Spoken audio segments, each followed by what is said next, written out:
ഞാൻ ടെക്നിക്കൽ, എത്തിക്കൽ, AI മേഖലയിലാണ് പ്രവർത്തിക്കുന്നത്.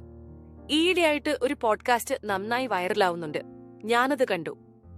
ആ പോഡ്കാസ്റ്റിൽ ഉടനീളം പാരിസ്ഥിതിക പ്രശ്നങ്ങളെക്കുറിച്ചോ ആഗോളതാപനത്തെക്കുറിച്ചോ കാർബൺ പുറന്തള്ളലിനെക്കുറിച്ചോ ഒരു ചർച്ചയുമില്ല.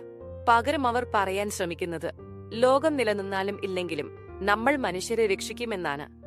ഒരു ഉദാഹരണം പറഞ്ഞാൽ, ഇന്നീ ഭൂമി ലോകത്ത് ജീവിക്കുന്ന മനുഷ്യരിൽ ചൊവ്വയിൽ പോയി ജീവിക്കാൻ കഴിയുന്നവർ വളരെ കുറച്ച് ആളുകൾ മാത്രമേ ഉള്ളൂ.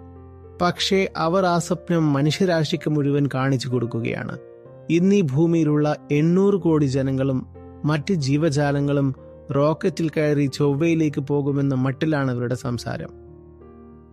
നിങ്ങൾ ഏറ്റവും ടോപ്പിലുള്ള 0.0000000001% ആകുന്നതുവരെ ഭൂമിയിൽ നിന്ന് മറ്റെങ്ങോട്ടും പോകാൻ നിങ്ങൾക്ക് സാധ്യതയില്ല.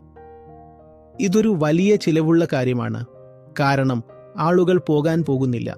അവിടെ താമസിക്കുന്നതിനെക്കുറിച്ചാണ് സംസാരം. ഒരാൾക്ക് കോടിക്കണക്കിന് ഡോളറാണ് ചിലവ്. അത് നിങ്ങൾക്ക് എവിടെ നിന്ന് കിട്ടും? ആ ചിലവഴിച്ചിട്ടും നിങ്ങൾക്ക് കിട്ടുന്ന ജീവിതം മനുഷ്യൻ്റെതാവില്ല, ഒരു ഹ്യൂമനോയിഡിൻ്റെതാവും. ഈ സ്വപ്നം നിങ്ങൾക്ക് വിൽക്കുന്നവർ, അവരുടെ തട്ടിപ്പുകൾ നിങ്ങൾ തിരിച്ചറിയുക. അവർ മനുഷ്യരാശിക്കെതിരെയുള്ള കുറ്റവാളികളാണ്. കാലാവസ്ഥാ മാറ്റത്തിൽ നിന്ന് നിങ്ങളുടെ ശ്രദ്ധ തിരിക്കാനും നിങ്ങൾക്ക് സുഖം തോന്നാനും വേണ്ടിയാണ് അവരിതെല്ലാം പറയുന്നത്. കാലാവസ്ഥാ മാറ്റം കാരണം ഭൂമി നശിക്കാൻ പോവുകയാണെങ്കിൽ നശിക്കട്ടെ, നമുക്ക് മറ്റൊരു ഗ്രഹത്തിലേക്ക് പോകേണ്ടേ? നിങ്ങളുടെ വീടിന് തീ പിടിച്ചിരിക്കുകയാണ്. ഇതിനെക്കുറിച്ച് നിങ്ങൾ അറിയാതിരിക്കാൻ മറ്റൊരു വീടിന്റെ സ്വപ്നം നിങ്ങൾക്ക് വിൽക്കുന്നു.